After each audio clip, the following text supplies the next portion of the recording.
तक हम लोग की मांगे पूरी नहीं होगी तब तक हम लोग यहीं रहेंगे और बीपीएससी आयोग को री एग्ज़ाम मतलब जो ऑल एग्ज़ाम है उसको कैंसिल कर पुनः ट्रांसपेरेंसी के साथ होना चाहिए। जी, सुबह से ही अभ्यर्थी हमारे दोस्त लोग आए हुए हैं और सुबह से ही ये लोग मतलब बैठे हुए हैं। हम तो शाम को आए और हम रात भर बैठने के लिए इन लोगों के साथ तैयार है। जब तक हमारी मांग को मानी नहीं जाएगी हम लोग यहीं बैठे रहेंगे। जैसे कि बापू सभागार का पेपर लीक हुआ तो ये कैपिटल है तो यहाँ पे पता चल गया, लेकिन मेरा सेंटर खुद जहाँ पे था वहाँ पे आधा घंटा डिले पेपर मिला है। अभी तक तो कोई भी नहीं आया है आयोग की तरफ से, मगर हम लोगों का ये दृढ़ संकल्प है कि जब तक हमारी हक नहीं मिलेगी तब तक हम लोग यहाँ डटे रहेंगे। बीपीएससी में जो हुआ करप्शन उसको हम लोग विरोध करते हैं और हम चाहते हैं कि बीपीएससी फिर से री एग्जाम ले।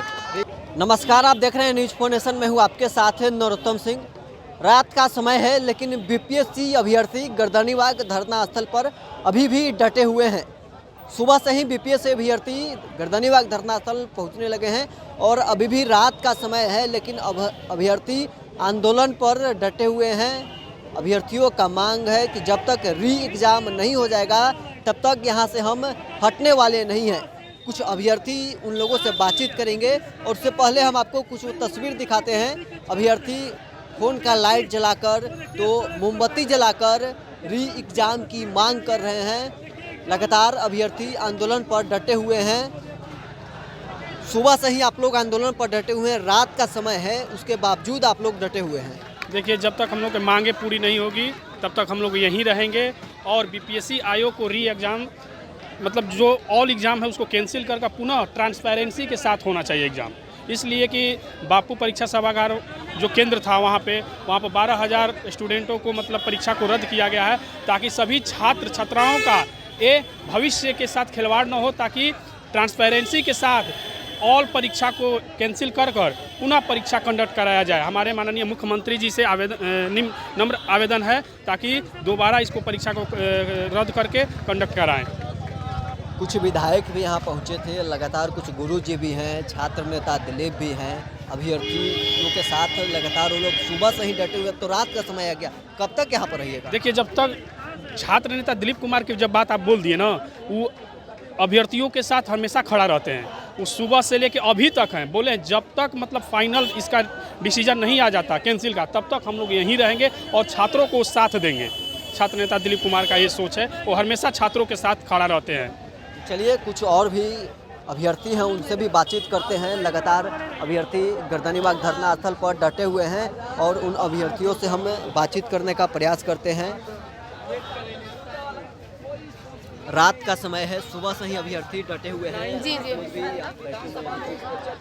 सुबह से ही अभ्यर्थी हमारे दोस्त लोग आए हुए हैं और सुबह से ही ये लोग मतलब बैठे हुए हैं। हम तो शाम को आए और हम रात भर बैठने के लिए इन लोगों के साथ तैयार है। जब तक हमारी मांग को मानी नहीं जाएगी हम लोग यहीं बैठे रहेंगे। जैसा कि आप देख सकते हैं कि कंबल वम्बल लेकर बैठे हुए हैं और बस री एग्जाम का मामला है। आप एक बार बोल दीजिए कि हाँ, बिहार के सारे सेंटरों पर री एग्जाम होगा, बस यही हमारा मुद्दा है, उससे ज़्यादा कुछ मुद्दा नहीं। क्यों चाहते कि री एग्जाम हो? क्योंकि कटअप प्रभावित होगा कहीं ना कहीं। इससे पहले भी 66 बीपीएससी के टाइम ऐसा मामला आया था तो उसमें भी देखने को मिला कटअप प्रभावित हुआ, उन सेंटर के बच्चों को रिजल्ट नहीं आया। तो कहीं ना कहीं इस मतलब एग्ज़ाम से कटअप प्रभावित होगा, क्या पता लेवल ऊँच हो लेवल नीच हो क्वेश्चन का। इसलिए हम लोग बस यही चाहते हैं कि एग्ज़ाम फिर से होना चाहिए और सभी सेंटर पर होना चाहिए और अच्छे से होना चाहिए। क्यों आप लोग चाहते हैं कि एग्जाम फिर से हो? जैसे कि बापू सभागार का पेपर लीक हुआ तो ये कैपिटल है तो यहाँ पे पता चल गया, लेकिन मेरा सेंटर खुद जहाँ पे था वहाँ पे आधा घंटा डिले पेपर मिला है। तो इस वजह से चाहते हैं कि ये एग्ज़ाम कैंसिल हो, फिर से हर जगह का एग्ज़ाम दोबारा हो। चलिए, अभ्यर्थी लगातार रात का समय है लेकिन धरना स्थल पर डटे हुए हैं और कुछ अभ्यर्थी हैं, उन लोगों से भी बातचीत करेंगे कि आखिर अभ्यर्थी क्यों डटे हुए हैं, क्या चाहते हैं। आयोग के तरफ से कुछ आश्वासन उन्हें मिला है या क्या इन लोगों का प्रदर्शन लगातार जारी रहेगा? आप लोग रात का समय है लेकिन डटे हुए हैं, आयोग के तरफ से कुछ आश्वासन मिला है?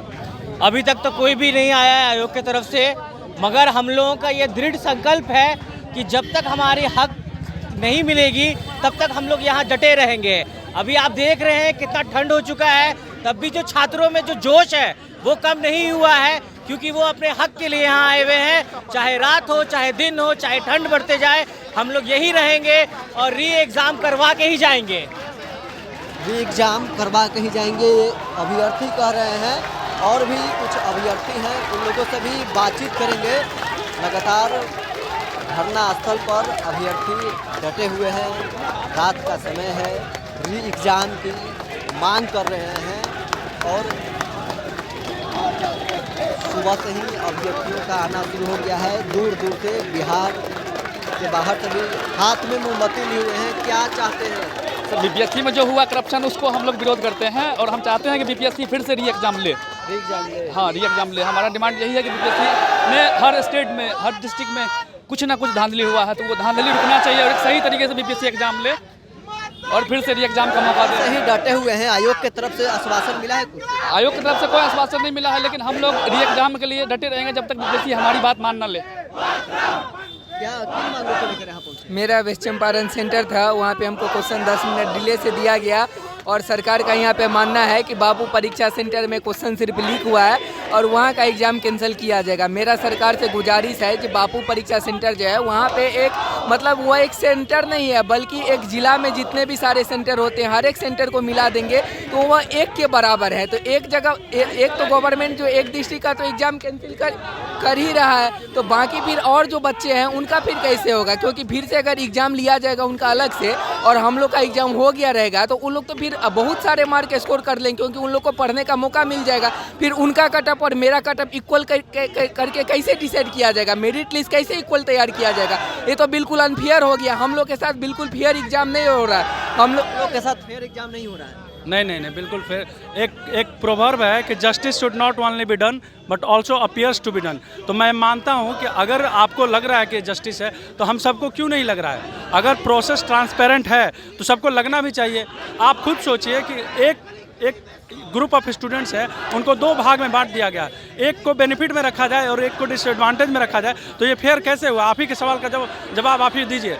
दूसरी बात, बीपीएससी फंडामेंटली दो जगह पे गलत है। पहली बात, शुरू से तो ये बोल रहे थे कि हम नॉर्मलाइजेशन का कुछ इन्होंने स्टैंड नहीं लिया और जब डैमेज बियॉन्ड कंट्रोल हो गया तब जाकर ये इन्होंने एक नोटिस दिया। जब सेकेंड डे 13 तारीख को जब पेपर का ये कॉम्प्रोमाइज सिचुएशन का था उस समय उन्होंने क्यों नहीं एक्शन लिया? क्यों नहीं इन्होंने क्लियर किया कि ठीक है भाई हम इसको स्क्रैप करते हैं? आपको स्क्रैप करने में क्या प्रॉब्लम है? 67th का एक और बात मैं कहना चाहता हूँ, आप एक चीज़ देखिए कि फिक्स पैटर्न पे हो रहा है। जब एसडीएम और डीएसपी की सीटें आती है 64th हो, 67th हो या फिर 70th हो, तभी ऐसा क्यों कंट्रोवर्सी जाता है, तभी कमीशन जो है विवादों में क्यों आता है? इस बात पर ज़्यादा ध्यान देने की ज़रूरत है। Thank you. चलिए, अभ्यर्थी है, रात का समय है, ठंड का मौसम है, उसके बावजूद धरना स्थल पर डटे हुए हैं। री एग्जाम की मांग को लेकर अभ्यर्थी सुबह से ही गर्दनीबाग धरना स्थल पर प्रदर्शन कर रहे हैं। बहरहाल इस क्रम में इतना ही। आप बने रहे न्यूज़ 24 के साथ।